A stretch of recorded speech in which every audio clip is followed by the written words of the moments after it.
Okay, so hi everyone. Thank you for having me to bring you the word this evening. So yeah, my name's Steve. I've been at Holy Trinity for quite a while now. I'm part of the Vine community, and I'm also a doctor training to work in emergency medicine. So the talk this evening is titled "Interceding for a Move," and it's based on Joel chapter 2, verses 12 to 32, which, if people were able to catch John preaching yesterday, we read through that passage then. Obviously, over the last couple of weeks, we've been looking at this topic of revival. And over the last few weeks in these meetings on Monday evening, we've been brought words about sort of individual revival and about humbling ourselves before God and repenting of our sins. But today what we're looking at is the idea of national revival. Interceding means, for those of you that don't know already, means that to kind of stand between two groups of people, to be the go-between, the mediator between two groups. So tonight we're looking at us interceding, so standing between our nation and God and asking God humbly for revival to come in this place. Now, sometimes I think the idea of national revival can be a bit difficult for us to kind of get our head around. You know, what does it feel like? What does it look like? And so I'd like you to indulge me and just sort of cast your minds back to the Olympics in London in 2012. You know, personally, I have like wonderful memories of that whole sort of summer. Really, I was fortunate enough to see some football, see some time trial cycling. I was able to go to the Olympic Village during the Paralympics and sort of witness firsthand the atmosphere and the size of it all there. And I was actually also fortunate enough to actually compete in athletics in the Olympic Stadium as sort of a warm-up event prior to the Olympics going on, which was a really just amazing experience to sort of see, have a first-hand feel of the atmosphere within that place. And can you remember sort of back to even 2005 when we actually were told that we were going to host the games? It was all like, there's videos on YouTube, you can look them up, and people are screaming and shouting and hugging each other and crying with happiness just at the opportunity of hosting the games. You know, no one at that point had said that they were going to go well or in any way, and there was just such an excitement about, such a longing for the opportunity to host the games, and such excitement then from that point for the 7 years build up to actually having them in 2012. And so I think the Olympics in a way can kind of be similar to an atmosphere of revival. It's an exciting time. There can be such a longing beforehand by people for the Olympics and for revival. In the Olympics, there was everyone aiming, sort of banding together and aiming towards the same goal. All the organisers, then all the volunteers who actually made it happen. Just like in revival, where everyone is suddenly at the same time suddenly more aware of God and aiming towards doing God's work instead of sort of their own.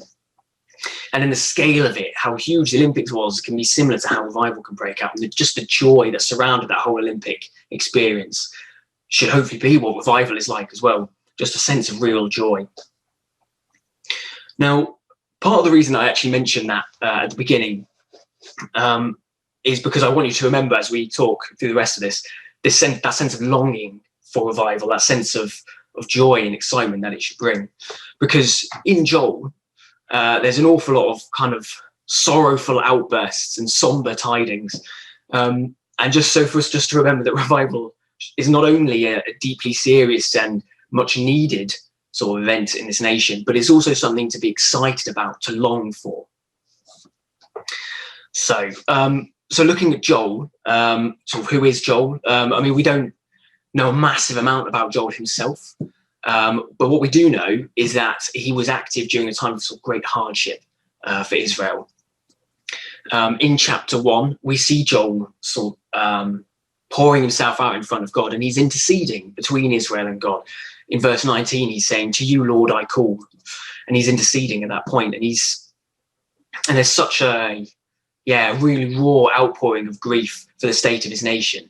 He mentions the people of the nation of Israel, he mentions the animals, he mentions the very land being sort of destroyed and defiled. In verse 12, he says the joy of the people is withered away. In verse 18, he talks about how the cattle are all moaning in despair. And in verse 20, he's talking about the fire has devoured the open pastures. And I find all of that quite challenging, really, because in all honesty, how often do I intercede on behalf of the nation in which I live in? How often am I moved to tears, to great, acts of sorrow for the country in which I live? And I think the answer really is, to be honest, like probably far too infrequently. We see examples all over the Bible, particularly in the Old Testament, of people doing as Joel did, and yet that isn't something that I perhaps do regularly in my spiritual life. And perhaps there are others of you here tonight who that is the same for. And I think that's quite interesting that perhaps that isn't embedded in our spiritual lives, because actually, if we think about it for more than about 2 seconds, we all probably know very well that our nation really does need revival. Because you look around and very quickly you see there's so much human suffering in this land today. We're one of the richest nations on earth, and yet we hear and see regularly people being made homeless, people suffering from addiction, families being broken apart by money problems, by abuse, by divorce. We hear and see children going hungry. We see social care in a total mess. And we seem to have a welfare system which is sort of meant to be there to catch people be a safety net to catch people in the most sort of desperate time of need, and instead appears to be more of a web which traps and ensnares and disenfranchises and dehumanizes people instead. And on top of that, we can see a near total absence of spiritual fulfillment in this country, and a near total absence of knowledge and relationship with God. I think we also sort of sadly see examples of where our nation is not just the victim of suffering, but actually causes great suffering around the world. I think this year in particular, that aspect of our nation's history and what our nation currently does has really been shone a very uncomfortable spotlight on, particularly through movements like Black Lives Matter and things, really showing how our nation in the past has done great harm throughout the world, and how actually these sort of acts of racism and great evil really are still ongoing in this nation today.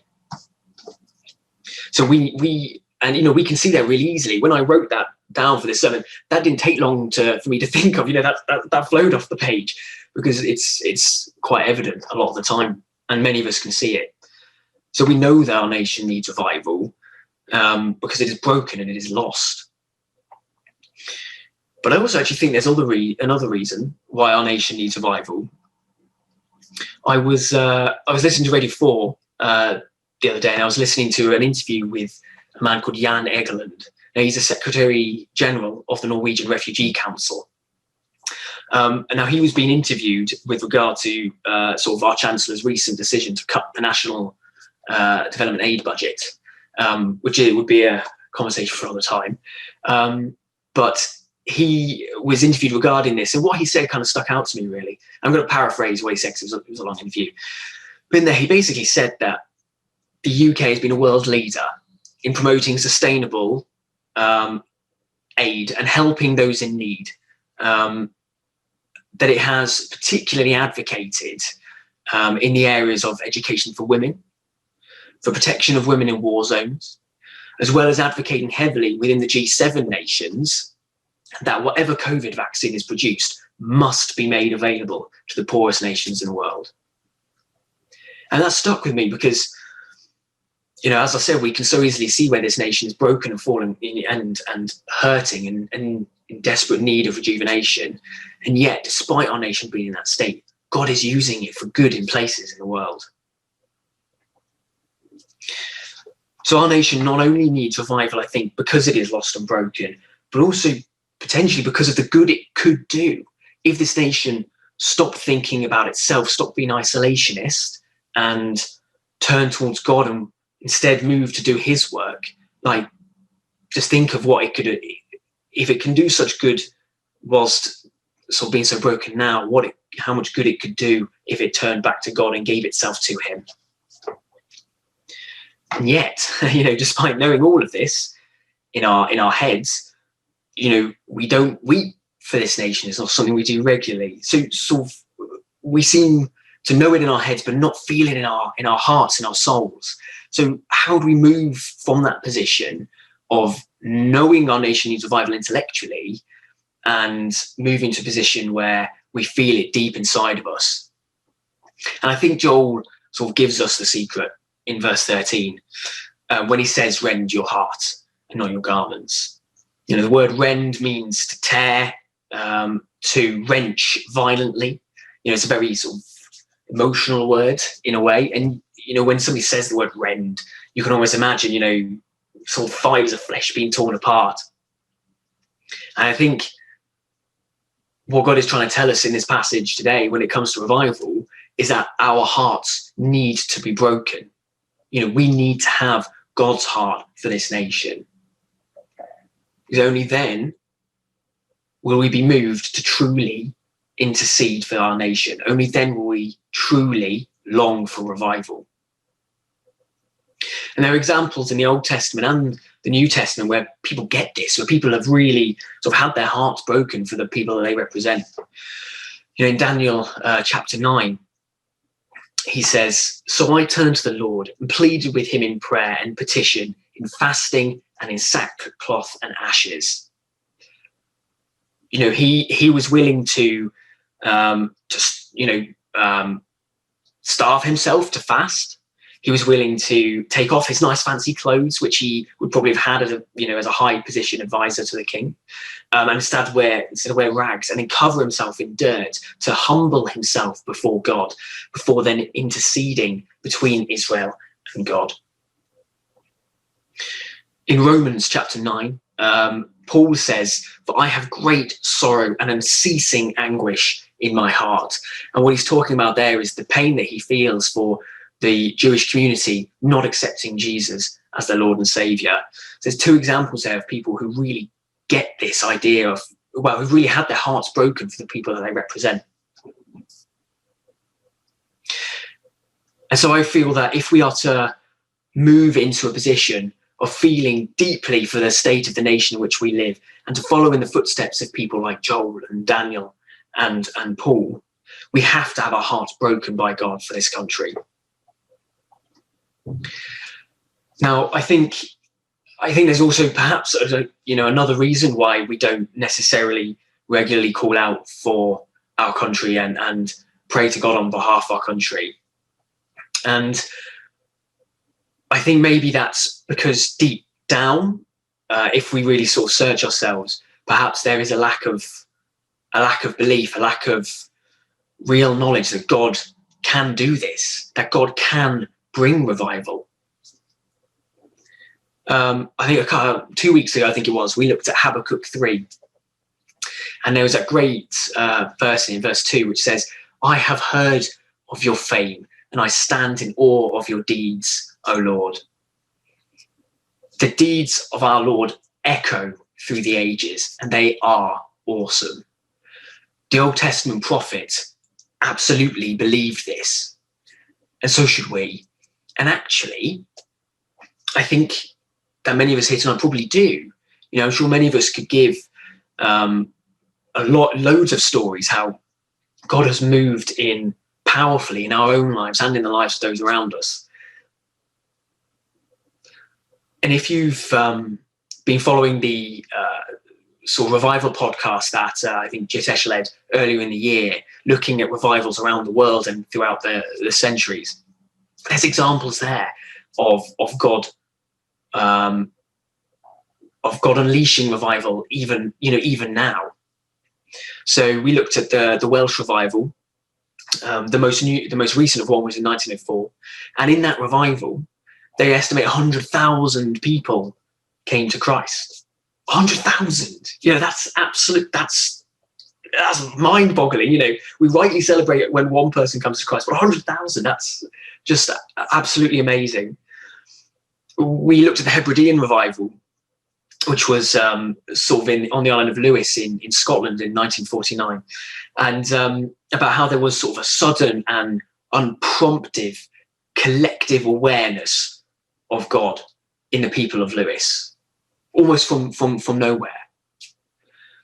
And the thing the aspect of revival that we talked about in this series, which sort of struck me the most, was the modern Chinese revival, because I guess mostly because it is happening right now, but also because China is a difficult, well, many would say that China is a difficult place for the gospel to grow.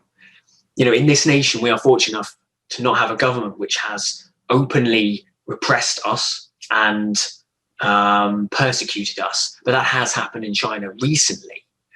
And so for God to be bringing revival in that place is such an encouragement that God is still bringing revival today and in the most difficult of places. So I think we need to ask God to rend our hearts, to break our hearts for what breaks his. And we need to have faith that the God who has brought us revival before and is moving powerfully elsewhere in the world to bring revival now can bring revival here again. Now, when I initially was asked to do this talk, it was actually going to be on the Sunday evening on one of the 4 p.m. service, but then the big corona came along and ruined everything, as it seems to always do. But actually, now that I'm here, I realise that perhaps this is the best place to be talking about revival, because we're in a prayer meeting. And if you look at all of these revivals that I've mentioned there and many others, they begin with prayer. And that might just be one or two people praying faithfully, sometimes persistently. But God listens. And when God listens, when he responds, we see the kind of things happen that we see in that amazing verse 28 in Joel, in chapter 2, where God pours out his spirit on all people, the young and the old, on men and women.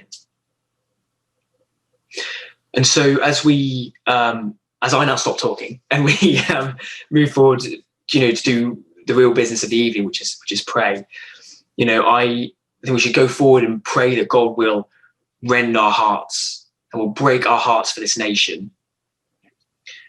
And then I feel we should begin, to intercede for this nation with longing for revival and with faith that God will move powerfully in this country, because he has done it before, he is doing it elsewhere now, and he can do it again. So thank you very much for listening. So I'll hand back to John. Thank you. Thank you so much, Steve.